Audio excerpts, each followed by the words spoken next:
अगला एग्जांपल करते हैं, एग्जांपल नंबर 10। एग्जांपल नंबर 9 तक हमने पिछली वीडियोस में कवर कर लिया है। अभी एग्जांपल नंबर 10 करते हैं। एनसीईआरटी का एग्जांपल नंबर 10 है, कोऑर्डिनेट ज्योमेट्री का। If the points A B C and D, यहाँ पे 4 पॉइंट्स हैं। ये क्या है? वर्टिसेज हैं किसके? पैरेललोग्राम के।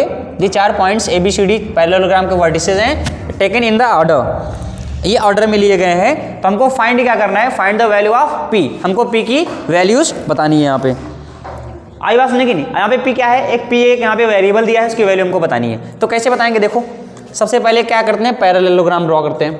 ड्रॉ कर लेते हैं पैरेललोग्राम। तो कैसा होता है पैरेललोग्राम? दो साइड्स पैरेलल है ना, ऑपोजिट साइड्स आपस में क्या होती हैं? पैरेलल होती हैं इसमें। ठीक है, ये हमने ले लिया A B C and D. Point का कोऑर्डिनेट हम यहाँ पे ले लेते हैं, क्या है? 6,1। पॉइंट बी का कोऑर्डिनेट 8,2। पॉइंट सी का कोऑर्डिनेट 9,4 एंड पॉइंट डी का कोऑर्डिनेट कितना हो जाएगा? P,3। ओके, अब इसमें क्वेश्चन में क्या कर रहे हैं? ये हमको पी की वैल्यू बतानी है। अब यहाँ से पी की वैल्यू निकालेंगे, कैसे निकालेंगे? तो यहाँ पे हम एक पैरेललोग्राम की एक प्रॉपर्टी लगाएंगे। प्रॉपर्टी क्या होती है देखते हैं। अगर हम देखेंगे, ये बताओ, ये पैरेललोग्राम का क्या हो गया? इसमें इंक भी नहीं है, इंक डाल दो इसमें तब तक। अभी पैरेललोग्राम का सपोज करो ये क्या है? ये हमारा हो गया डायगोनल। पहला डायगोनल हो गया और दूसरा डायगोनल ये हो गया। ठीक है ना? अगर हम ध्यान से देखेंगे पैरेललोग्राम के डायगोनल्स जो हैं, देखो जैसे कि इसका ये डायगोनल और ये डायगोनल, दोनों का अगर हम मिड पॉइंट निकालेंगे, जैसे यहाँ पे देखो, मान लो डायगोनल क्या है? AC, तो mid point, this is mid point of diagonal AC। AC का मिड पॉइंट अगर निकालेंगे तो क्या हो जाएगा? देखो, AC का मिड पॉइंट निकालने के लिए क्या, कौन सा फॉर्मूला लगाएंगे? एक भी क्या है, मार्कर नहीं चल रहा है, ब्लैक वाला, पकड़ो, रख दो उसको।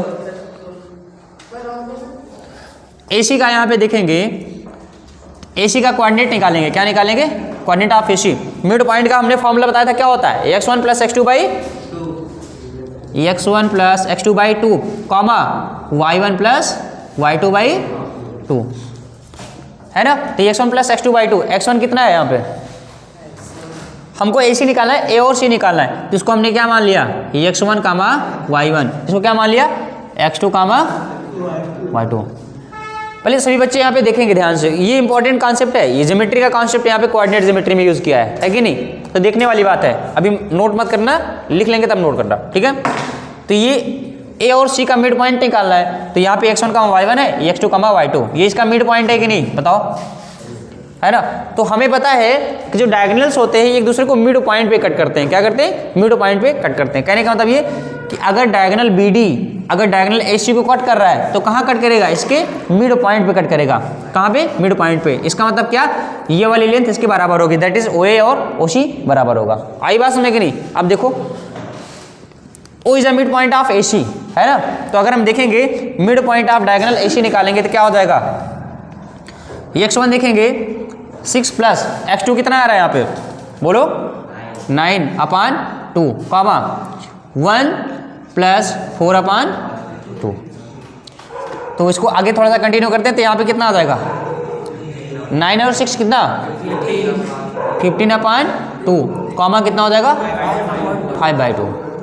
तो ये किसका डायगोनल आ गया? That is mid point of diagonal AC। Mid point of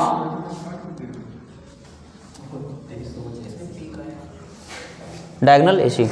ये फालतू क्यों बकवास कर रहे हो अभिषेक? क्या चाहते हो कि लाइव क्लास में या फिर रिकॉर्डेड सेशन में मार दे तुमको?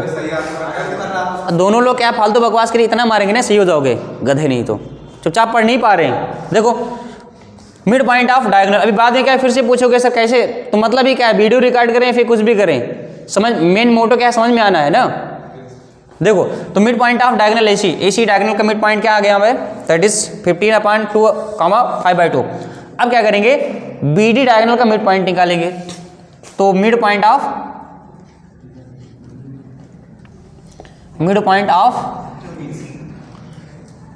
Diagonal BD, mid point of diagonal BD यहां देखना है, उधर नहीं, ठीक है ना। तो डायगोनल बीडी का मिड पॉइंट क्या हो जाएगा, दैट इज यहां पे भी करेंगे x1 plus x2 by 2, x1 plus x2 by 2 comma y1 plus y2 by 2। Okay, तो अब देखते हैं यहाँ पे x1 कितना है, इसके लिए देखते हैं x1 x2 मतलब किसी को मान ले p प्लस 8 ना, तो ये x कोऑर्डिनेट इसका है x, तो p प्लस 8 बाई 2 कॉमा क्या हो जाएगा y कोऑर्डिनेट 3 प्लस 2 बाई 2। तो यहां से देखेंगे क्या हो जाएगा p प्लस 8 बाई 2 और कॉमा 5 बाई 2। तो ये मिड पॉइंट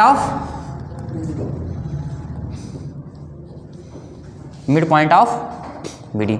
एक चीज ध्यान से देखो, अब समझने वाली बात यहां पे आ रही, क्या AC डायगोनल का जो मिड पॉइंट है, अच्छा what is the mid point of AC diagonal, O ना, AC डायगोनल का मिड पॉइंट क्या है, ओ है।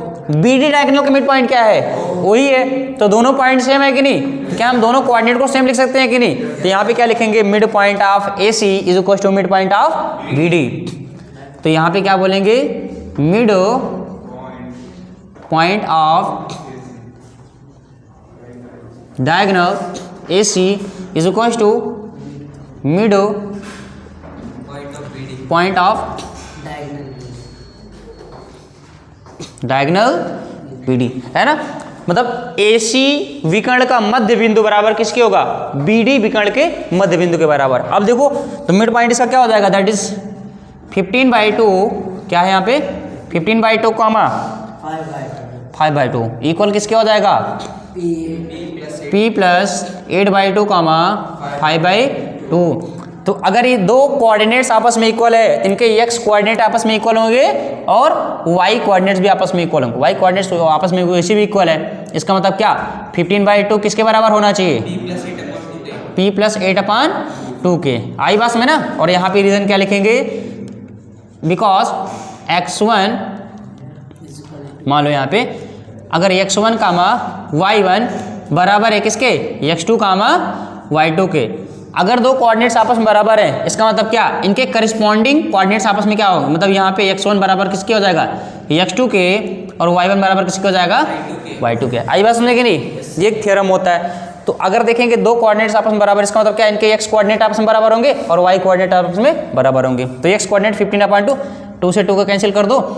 तो अभी यहाँ पे देखो p इज इक्वल टू कितना हो जाएगा 15 माइनस 8 ना, और p इज इक्वल टू क्या आ गया, 7 आ गया, है ना। तो पॉइंट p की वैल्यू यहाँ पे पूछा था, तो p की वैल्यू यहाँ पे कितनी होगी, 7। This is the answer, this is the answer. Okay, I hope आपको ये समझ में आया होगा कैसे करेंगे। एक बार फिर से देख लेते हैं हल्का सा रिव्यू। हमने यहाँ पे देखो इस तरह के क्वेश्चन बहुत सारे एग्जाम में आपके आएंगे। मान लो अभी यहाँ पे आपको दे दिया पैरेललोग्राम, अगर सपोज करो यहाँ पे स्क्वायर या फिर क्या है कि मान लो स्क्वायर हो गया या फिर रेक्टेंगल दिया होता, क्या दिया होता, रेक्टेंगल। तो अगर यहाँ पे स्क्वायर या फिर रेक्टेंगल दिया होता, सपोज करो ये हमारे मान लो रेक्टेंगल है, तो रेक्टेंगल में भी क्या है कि सेम कहानी होती है कि नहीं। देखो AC डायगोनल और BD डायगोनल आपस में क्या करते हैं, एक दूसरे को मतलब यहाँ पे क्या करें, मिड पॉइंट पे कट करेंगे, मिड पॉइंट पे कट करेंगे कि नहीं, बोलो मिड पॉइंट ही तो आएगा ना यहाँ पे। देखो जब ये इसके बराबर होगा, ये इसके बराबर होगा, तो मतलब मिड पॉइंट है यहाँ पे। अगर मान लो यहाँ पे क्या आ गया, रोम्बस आ गया, क्या आ गया, रोम्बस जानते हो ना क्या होता है, समचतुर्भुज, क्या होता है, समचतुर्भुज। तो रोम्बस अगर यहाँ पे आएगा तो उसका भी यहाँ पे देखो ऐसे ही है, और ये जो है ये, तो यहाँ पे भी देखेंगे डायगोनल्स एक दूसरे को क्या कर रहे हैं, देखो कट कर रहे हैं मिड पॉइंट पे। मतलब ये मतलब ये वाला पॉइंट ये इसके बराबर होगा, ये इसके बराबर होगा। इसका मतलब क्या, ये वाला डायगोनल क्या कर रहा है, इस डायगोनल को, मतलब देखो यहाँ पे देखो ये वाला डायगोनल इस डायगोनल को कहाँ से कट कर रहा है, बीच से कट कर रहा है कि नहीं। और सेम इसी तरह से ये बड़ा वाला डायगोनल छोटे वाले डायगोनल को क्या कर रहा है, बीच से कट कर रहा है। तो यहाँ पे देखो 3 चीजें हैं, कौन कौन सा, चाहे आपका स्क्वायर आ जाए, है ना, चाहे स्क्वायर आ जाए या फिर रोम्बस आ जाए, रेक्टेंगल आ जाए या फिर पैरेललोग्राम हो जाए, सबके डायगोनल्स एक दूसरे को मिड पॉइंट पे कट करते हैं। आई बात समझ कि नहीं? तो सबका अगर मतलब इस तरह का अगर क्वेश्चन आएगा, अभी हमें पैरेललोग्राम दिया है, आगे चल के आपको क्या दे सकता है, रेक्टेंगल भी दे सकता है, स्क्वायर भी दे सकता है, रोम्बस भी दे सकता है।